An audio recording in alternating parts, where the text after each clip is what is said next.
So the first quarter of 2025 is done. And what have you guys been doing? That right there. Instead of listening to things about the market, the supply and demand, the simplicity of that, most people have been distracted. And distractions is kind of the theme of this month's market update. Listen, if you're one of those folks that kind of switch through this or maybe go to the very end where my summary is, just hold on. Give me 2 minutes. I'm going to show you 2 studies to very much prove exactly that is one of the main reasons that's what's happening in the housing market right now. So first study right here. This is done in the University of Calgary, great university, Canadian, by Chelsea Hart, is a doctoral student. So he conducted a study a while back, 2 studies actually, all correlated on the same subject. So first study focused on COVID-19 related news. During the time of COVID-19, that was the biggest thing in the news. And during the peak of it, they focused on what people were looking at. The second study was done a little bit later when there was more general news, not just one specific thing. Here's what happened. She predicted that the frequency of task-unrelated thoughts, meaning stuff that doesn't have anything to do with the stuff that you should be doing, those thoughts would be coming up more and more if a person watches the news. And she was absolutely right. The second study, which was done much later, showed exactly the same results. What were the results? The results was that people who watch the news then went on to do whatever it is that they do in their job, industry, and that kind of thing, and they continue to do task-unrelated, have task-unrelated thoughts because they had watched the news previously, meaning that what they saw on the news, those thoughts begin to permeate through the stuff they were doing for work, which is a very big deal. So interestingly, her advice is basically try to avoid news consumption within 2 hours of an important task, like thinking about maybe housing, for example. So obviously you need to be able to be careful what you monitor because it does tend to bleed into what you're doing the rest of the day. Second study, onward. This one done in the University of Ohio, or Ohio State University. Important difference, by the way. Thanks to neurosciencenews.com for the information there. So second study, similar thought. Stay with me, just stay with me, and then you can go to your cat video that you want to do, which is distraction. Study suggests that distractions, those pesky interruptions that pull us away from our goals, might change our perception of what's actually real. Ooh, here's an interesting thought about the housing market.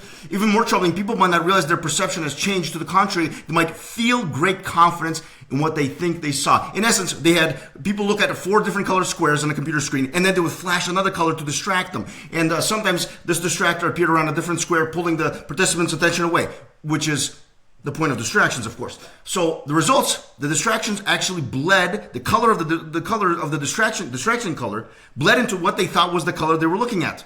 So here's the point. You can pause and read this out more thoroughly, and of course you can check out the study yourself. But the point is, what they thought they saw wasn't it. And here's the worst thing right here, just at the very end, even more striking. The results showed the participants were just as confident that they clicked on the distraction color as when they selected the correct color. So they were so confident they actually were doing the right thing, even though they had actually, the distraction had ruined their memory. Here's the point of those 2 studies. Summary. 1, what you look at in the news bleeds into what you're looking at. So your major life decisions like buying a house or selling a house or dealing with the market that might be much more simpler than you think, well, the news and all the anxiety and the drama of it tends to bleed in to that idea. And is the case here. So here's my point on this. The housing market, not exactly what you think it is, but if you watch the news and watch the media, I guarantee you can be panicking and lighting your hair on fire like so many other people. But for those that don't, here is the housing market for April 2025. Beautiful people. Andrew, the realtor here, speaking fast. Now I'm going to slow down because I want to get your attention there. So first of all, we have the election coming up. I'm going to do a separate video, not on who you should vote for. That's none of my business. I'm a realtor. I'm going to give you the summary of some of the housing related things of the 3 major parties. That's coming up later. No distraction here. That'll be a distraction. We're not providing distractions here. So lessons from the first quarter of 25, including some U.S. information with one little example of a distraction that you guys should know about because I'm sure you're on social media seeing it. And of course, we're going to cover interest rates and inflation and what buyers and sellers should be doing right now. I always do that towards the end of the video. So listen, thank you so much for watching this. As always, the whole point of this thing is to give you guys valuable information, local market information, no distractions, no clickbait, just actual numbers on the ground, and then you can do with it what you will. And I'll give my opinion only at the end. Onwards.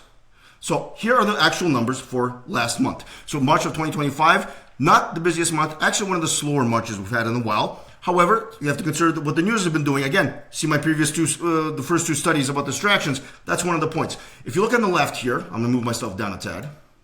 The big red circle is 23% lower sales volume, not price. Sales volume is down for March of 2024. March of 2024 was a half decent March. Pretty normal. This one much, much slower. And again, I refer you to my previous topic as to why one of the reasons that is the case. Interesting point, and please note something here that I try to chirp on every single month, so people have the right idea and not the wrong idea. Because trust me, I see the comments and some articles and stuff, and people are all over the place into what they think the market is actually doing. Notice the average price in the GTA, average, all properties included, for the Toronto Real Estate Board last month was down on average 2.5% versus March of 2024. And again, we had significantly less sales. So the price is down 2%. 2.5% on average, because remember, there's all these different properties. Does it really make a huge difference? No. And that is something you need to put in kind of in your back pocket and consider. Month after month, weird stuff is happening in the world. Crazy stuff is happening. Inventory is up and down. Right now, inventory is very high. You'll see the red circle at the bottom left here. Active listings, you'll notice almost 23,500 active listings, meaning properties on the market, houses, condos, whatever, on the market in March was over 23,000. Right now, in April, we're over 24,000 active listings. That's very high. Look at the difference between March of 2024. That's double, basically. We're basically double in active listings. And days on market, interestingly, is not that high. It's about 25 property days on market versus 29 in March of 2024. So that's actually down. So here's an interesting combination of facts. So you have lower sales volume. You have pretty much the same price and a really, really high inventory. I made a note here about condos. I want to make that note, put that aside for a second, because condo market is not doing particularly great. There's a high inventory, and I'll tell you why some of the prices haven't gone down too much on those condos specifically, and we'll kind of pull that out and maybe attach it to houses as well. But from what I just said, lower sales, price is pretty much the same. Inventory is tremendously high for this time of the year. What does that tell you? And notice, by the way, on the right, month to month, month over month versus March versus February of this year, notice how much lower the days on market is. So that's very interesting. Take note. Well, one of two things has to happen at this point. One, the prices have to start coming down significantly because we're at low sales and very high volume, or the low sales is because of pent-up demand. And the bubble bursting is happening or going to happen on the buy side, not the sell side. So it's not that the price is going to drop, which is so many people wish would happen. I don't know why. That'd be bad for a lot of Canadians. But in reality, the bubble ready to burst is on the buyer side, the demand side. People are sitting on their hands. Maybe some of you guys are doing it. And what I'm going to try to do here, as I do so many months in this kind of market, is I'm going to try to get you off your hands, off the fence. Make a decision because the market is fantastic right now. Because again, if you look at it, very high inventory, things are selling, but at a much lower rate. Listen, you got to take advantage when you can, especially if you're upsizing or you're a first-time home buyer. Those condos are sitting, many of them, and watch. One of the reasons that the condo prices aren't really just dropping, through the floor, right here. This is the cost comparison. This will be interesting. Some of you can pause this, and if you want to hear me, no worries. Pause this and take a look at it. 2014 versus 2024, 10-year difference. I circled the biggest things. I know the commissions. Andrew, you're a realtor. Look at the commissions ruining everything. Well, no, that has to do with, that's actually a little high. I know a lot of builders, not so much now. But one of the reasons for that is to help people actually sell, the builders actually sell their value. But anyway, look at the two biggest things that are involved. You got municipal fees, and then the number at the bottom there. So here's the point. Look at the very bottom, total profit. That's not great. So if you're a builder or you're thinking about builders, maybe you're looking to buy and just if you're angry at builders trying to make a huge profit. In this particular example, this is Toronto Star did this, so it's not exactly builder friendly necessarily. Look at the overall costs. You got $291, $609, and you got gross price for the home buyer, then you got HST, blah, blah, blah, blah, blah. Look at the total profit at the bottom. 2014, in this particular example, which is a 500 square foot condo, a one bedroom condo, you got $29,000 profit. Okay, that's something. They got to make money. That's the whole reason they do it. Thank God they do, because that's where they build. Versus the example of 2024, which is $9,500. That's a huge drop in profit. So when people are talking about, when politicians, when people are saying, oh, we're going to build more houses. Well, listen, if you're a builder, you got a family to feed. You got lots and lots of employees. Some of these guys have thousands of employees they got to do in the trades and sales and everything else. That's not exactly a great profit to pay all the people on salary and that kind of thing. Never mind the taxes and everything else you got to pay afterwards. So listen, this is one of the reasons that especially new pre-construction condos, they're not going to be particularly cheap. Yes, they're cheaper. There's lots of assignments out there. People, buyers or homeowners who can't take possession, they're willing to sell even at a loss. But generally speaking, this is the cost. Huge municipal fees, the levies, and all these things are egregiously high. And of course, the financing because the interest rates are higher. So here's a thought as to why. But if this is just condos, think about homes. Building new homes, townhomes, semis, detached. This applies to a lot of that as well because those municipal fees are applicable there as well. So one of the reasons, house prices need to come down. Well, listen, new houses are certainly not going to come down that much. Not significantly. Why? Because the cost of building right now is expensive. That's something politicians need to get on, especially the municipal fees and things like that. Onward. I saw a lot of memes just even a few days ago, and many of you have probably on Facebook, Instagram. I think even saw them on YouTube. Memes talking about the U.S. housing market. They're just waiting for a huge millions upon millions of people are going to be defaulting on their mortgages very soon. And they were talking about that. And you know what? It was clickbait. It wasn't actually true. Here's the actual thing. This is the U.S. market. I mentioned it because the U.S. market does have some influence on what the Canadian market is, especially busy markets like the GTA. Notice here. Notice the green line right here. Okay, so this is circle right here. That's now 2024 Q4 of 2024, and it's supposed to be this huge drop. No, it isn't. No, it isn't. They were being intellectually dishonest, and this is one of those many distractions I was talking about at the beginning, that the news and the media constantly pushing people to get you thinking, oh, hey, well, something's going to happen. Here's the actual number, and I'll tell you the stuff here.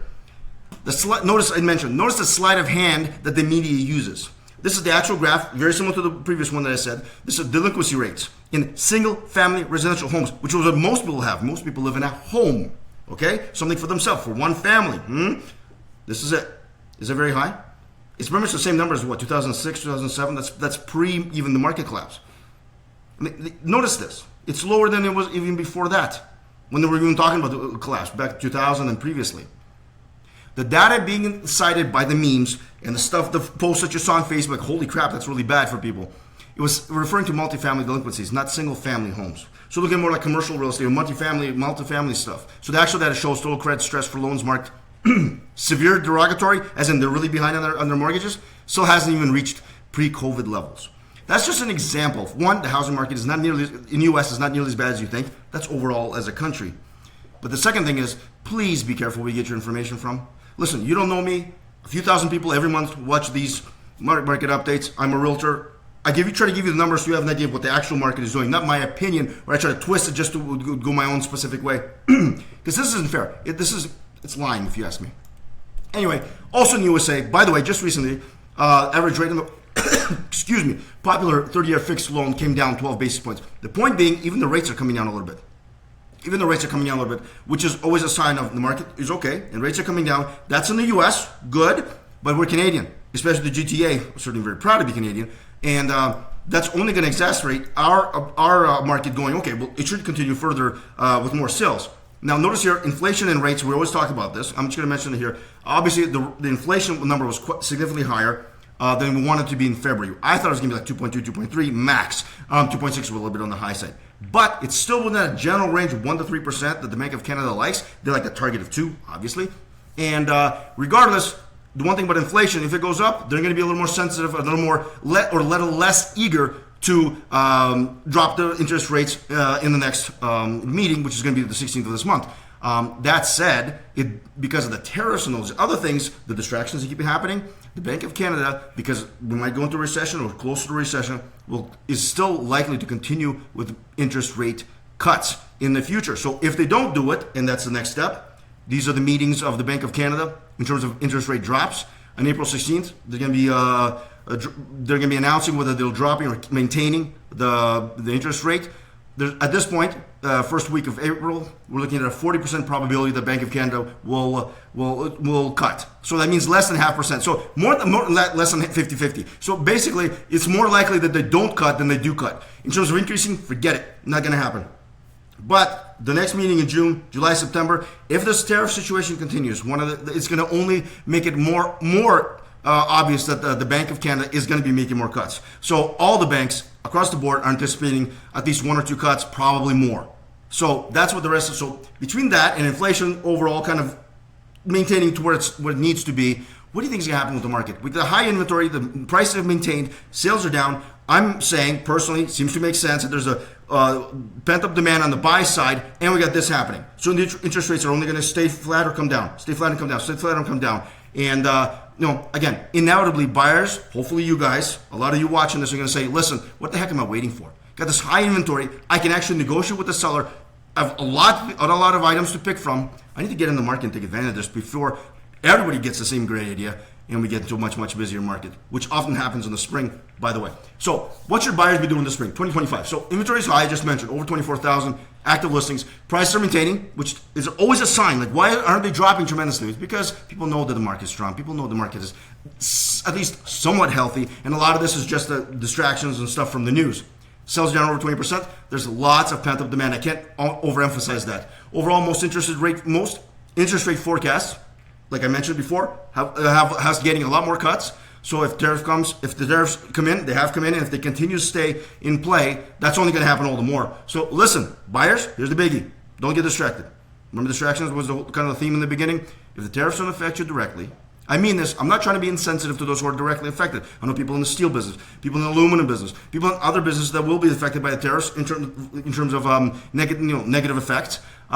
If it doesn't affect you specifically, and many people are not going to be that affected. Yes, the price of things might change. We kind of growing pains of changing the Canadian economy a little bit. That's okay. And I know we get the election coming up. A lot of distractions, but overall, if not directly affected by these tariff things, you need to get in the game. And of course, as I always mention, something important, Monday, April 28th, do vote. Make sure you vote. I'm not telling you who to vote for, but you should definitely vote. Look out for my election thingy video coming up, probably in a week or two. So, sellers, what you should be doing. I'm telling buyers to get into the game. What should sellers be doing? Well, listen, inventory overall, again, is very high. Make note of that. So if you absolutely don't have to sell, you need to do the next thing. You have to have knowledge about the specific market. And right now, especially inventory like this is not the time to get lazy or get lazy realtors, or for sellers not to actually take time to think about market knowledge of a local area. So that's essential. And of course, that's a realtor that needs to do that for you. And I'm not saying you have to hire them. Just listen, call me. I'm happy to help. I've helped a lot of people in this particular fashion. So the questions you're asking is, how much competition is there in my area? With my kind of house specifically. Maybe my price range, et cetera, et cetera. And what have things actually sold for? Those things are imperative. It doesn't matter what they sold for a year ago. It doesn't matter what they sold for last quarter. If there have been sales in your area of homes that are very similar to yours, you need to know what they sold for and how much competition there is right now. Again, talk to a realtor, happy to help. Figure that out specifically. You need to know these things. If you decide to sell, if you need to sell, and it maybe makes sense, you have to price properly from the start. This is a big deal. Yes, sometimes in a better market, you might want to try it out for a couple of weeks.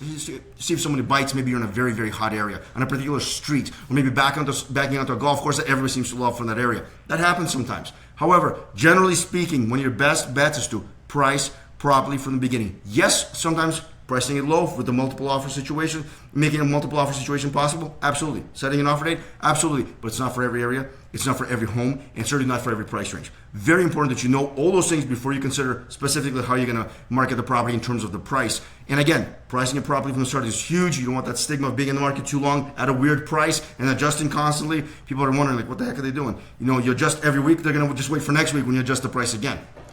Listen, get a proper listing agent. This is huge. Listen, no builders right now, and I'm not going to mention who, but lots of builders right now are increasing the incentives for realtors when they're selling. Higher commissions, higher bonuses, and those kind of things. Now, I'm not saying it to brag. I'm not saying that I'm selling a lot of pre-construction homes. But what I'm saying is, if builders who need to make money, as we saw previously, some of them don't make a lot of money on depending on what the kind of property they're building.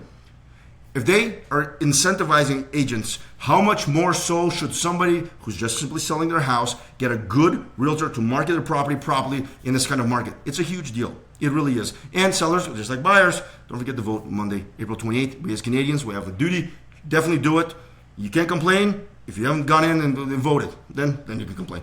But buyers get in the game. Sellers, you have to know your stuff. Contact me. My information is always at the bottom of the video. And of course, this QR code takes you to my little real estate experience. Hit like and subscribe if you like this. Listen, I really try to get good information. We're one quarter in. It's a weird market. Buyers, honestly, man, you should be out there buying. And especially if one of the new policies come out in terms of the capital gains tax. Oh, sweet heavens. Second, third properties, you get in the game and maybe start selling some of the properties that you weren't able to sell before because it would cost you too much on the capital gains aspect. So anyway, questions about that, contact me. Guys, have a fantastic rest of April. I'll see you in May.